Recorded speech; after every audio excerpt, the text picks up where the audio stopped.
In a previous video, I had spoken about 6 things that ought to be in fighting games to make them good products. If you want a general idea of my thought process and perspective going into this topic, you should give that video a look. As the title suggests, I believe that FT2's in fighting games should be mandatory, but for the sake of clarity, I want to be specific in that I'm only referring to ranked mode when I make this argument. When it comes to lobbies or player matches, I believe things like set count should be left to the discretion of players, as these are low-stakes environments where people can just enjoy the game at their leisure. But I think an important question that requires mentioning is the topic of what exactly ranked is for. Now, this isn't some roundabout video essay padding. It's an important question. You see, whether or not FT2 should be mandatory will depend on what kind of experience ranked is meant to be. Ranked is a ubiquitous aspect of the modern fighting game experience. Go to nearly any content creator's stream, and odds are you're walking into the middle of a ranked session, the notable exception being some sort of tournament. Judging by this, you would rightfully get the impression that rank seems to be the primary form of engagement for most dedicated players. One thing that should be clear is that developers want players to take ranked mode seriously. In the modern era, where more and more fighting games function as live services rather than standalone products, ranked mode functions as the proverbial carrot on a stick, meant to keep players constantly coming back for more. It could very well be argued that, without a functional ranked mode to keep people aspiring to something, the player base might dwindle up even faster than they normally do for these games, so the importance of ranked can't be understated. However, the function of ranked is something that should be discussed. Is ranked supposed to be a reflection of tournament play? Obviously, ranked is never going to function as a one-to-one translation of tournament play, simply for the fact that it's online. And as many players will be keen to remind you, online play can be hit or miss when it comes to quality. Sure, there are online tournaments, but overall, when people think about tournament play, they're usually referring to your big names, your CEOs, your EVOs, maybe even locals. These events function as both advertising and the dominant source of prestige for fighting games. They're supposed to be a representation of the highest level of play. In the case of other genres of competitive games, rank can function as a pipeline for a potential sponsorship or a competitive debut. Assuming ranked is supposed to be a reflection of the tournament environment, it would go without saying that FT2's ought to be mandatory, as it's the standard format for most tournaments. That being said, however, I would argue that even if ranked isn't a reflection of tournament play, it still ought to have FT2's be mandatory, for the sake of the health of the game and its community. I think the best way to illustrate the need for this change is to discuss the consequences of what this change would prevent: one and dunning.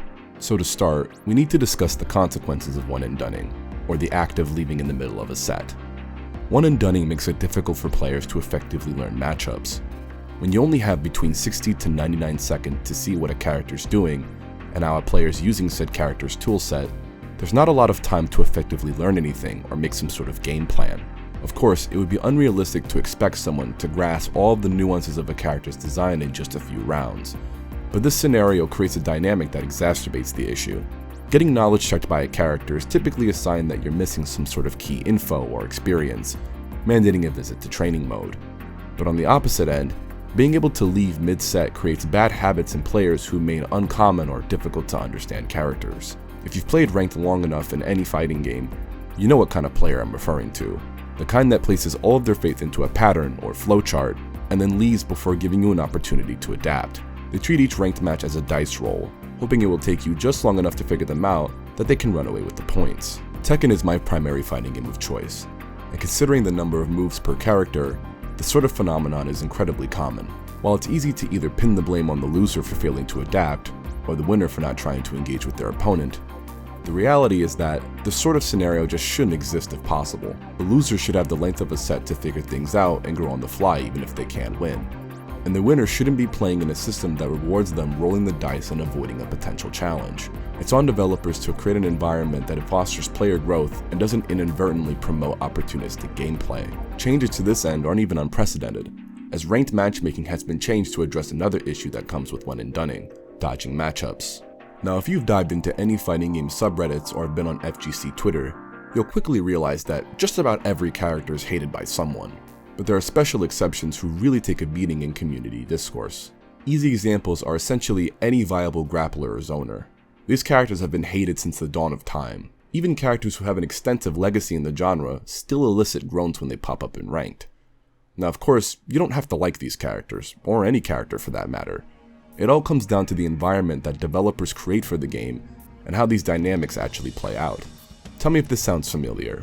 You main King, Geef, or Xiaoyu, you hop in ranked and play a match. Win or lose, before you know it, the opponent is gone after the first game, and now you're back in training mode waiting for the same thing to happen to you again. At first it might not be that big of a concern, but if you compare this to playing a less controversial character, you begin to realize that your experience with the game is made far worse simply due to your choice of character. In a sense, you're being punished for a harmless gameplay decision. While I personally may not enjoy fighting certain characters, especially when it's a particularly frustrating matchup, it simply isn't healthy for a game to have this kind of scenario play out. It's not as if developers haven't caught on to this phenomenon. It used to be common in older games to see who your opponent was and what character they were playing before the match started, but in current releases, everything about your opponent aside from connection and region is hidden until the ranked session begins. In the case of Tekken 7, this change was made during the life of the game. The reasoning should be clear. Players shouldn't be allowed to filter their way through legitimate competition, punishing others for their potential skill level or character choice. Now all of these arguments are well and good, but how exactly should developers go about changing ranked? Personally, I believe if tournaments are going to represent the highest level of play and be the main form of competitive marketing for these games, the main competitive game mode should be a reflection of the tournament environment. Players shouldn't be able to see who their opponent is or who they're selecting until they're locked into the set, in the same way that players in a tournament don't get to influence who they fight once the bracket has been decided. Players can still compete for points that gain them ranks. You can think of these ranks as a form of seeding, so that players of similar skill level will play each other for a more balanced matchmaking experience. However, the exchange of points should only occur after the end of a full 1-2 set.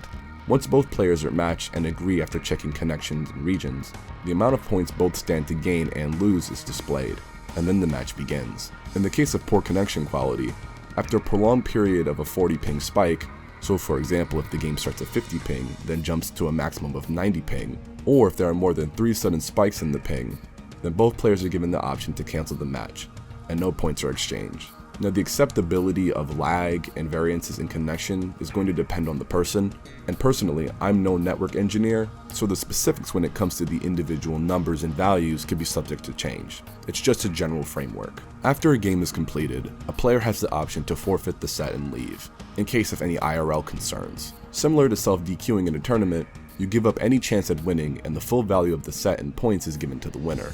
Assuming there are no outside factors getting in the way, the better player wins the set and gets the points at the end. You can even add a handshake feature in there if you want to be cute about it. As for other details such as being able to counterpick by selecting a different character, this is going to depend on the nature of the ranked mode, as there's value in having one rank for a player's entire account and having individual character ranks. Now I know people can feel quite strongly about this topic, so I want to address some common counterpoints I see when this conversation comes up.